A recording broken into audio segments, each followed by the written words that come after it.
Partout dans le monde d'aujourd'hui, on parle du changement, de l'adaptation et de la transformation. Alors, les changements, c'est une bonne chose s'il n'exclut pas la préservation partielle de projets réalisés lorsque cela est nécessaire, et particulièrement bon et seul qui se présente sous une forme d'une transformation numérique qui peut en même temps être écologiquement utile. Si vous voulez les mettre en œuvre ou les faire progresser, je vous montrerai dans cette vidéo à l'aide de quels concepts de base cela est possible avec succès et quels sont les obstacles auxquels il faut prêter attention fondamentalement.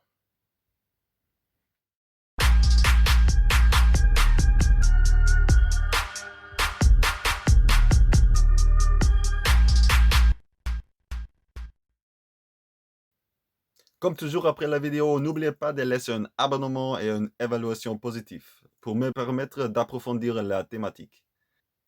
Impliquer plus fortement une entreprise dans la numérisation crée des incitations économiques considérables à long terme. Les moyens d'atteindre cet objectif sont les systèmes d'information et de communication des entreprises.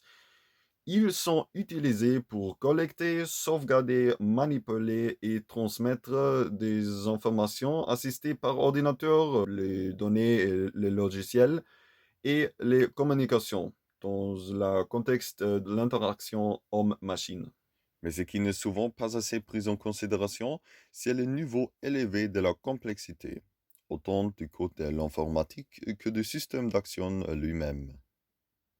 Les interdépendances, le manque d'interopérabilité des interfaces et des systèmes informatiques, le traitement des exceptions, les redondances de code, y compris le manque d'explication, parfois par des solutions de contournement médiocres au lieu d'une réingénierie ou au moins d'un réusinage de code, le refactoring.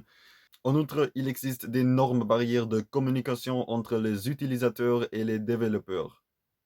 Les intérêts et les espérances différentes conduisent à des langues techniques et des compréhensions différentes aussi, et en conséquence, la communication est inefficace et défectueuse.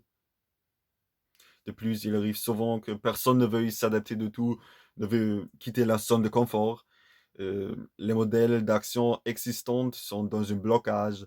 La flexibilité et donc l'intégration et les réutilisations intelligentes sont insatisfaisantes. Tout cela aboutit à une situation qui est très risquée en ce moment. Des exigences imprécises formulées pendant le développement de systèmes, le manque de documentation sur les systèmes existants, les défauts d'acception au cours de la mise en œuvre organisationnelle entraînent un risque élevé pour le projet. Donc, l'estimation des efforts et des coûts du projet est souvent incertaine, des dépendances sont ingérables et la rentabilité finale d'entreprise est presque impossible à diagnostiquer.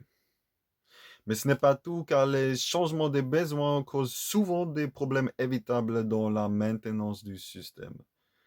Il y a également des problèmes de gouvernance ou une qualité et une efficacité insuffisante du programme et de sa gestion.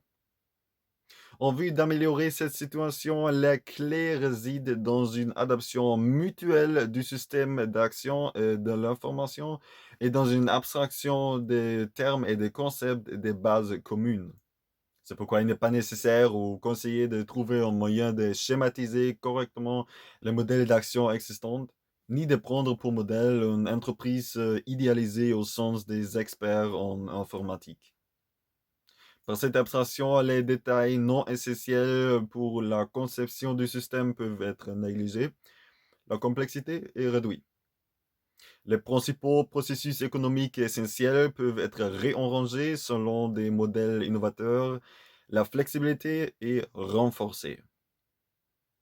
Par ailleurs, les risques deviennent plus faibles si la réutilisation se concentre sur des composants fonctionnels communs, parce que les projets deviennent plus minutieux, la qualité augmente, et en même temps, ils bénéficient des coûts de reproduction extrêmement modestes.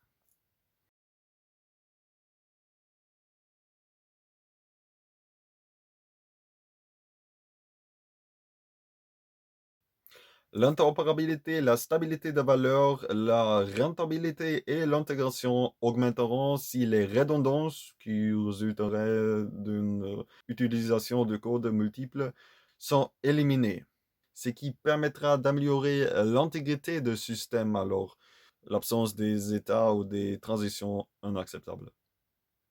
Cela montre notamment pourquoi les modèles jouent un rôle si important dans le processus de l'adoption et de fonctionnement intégratif.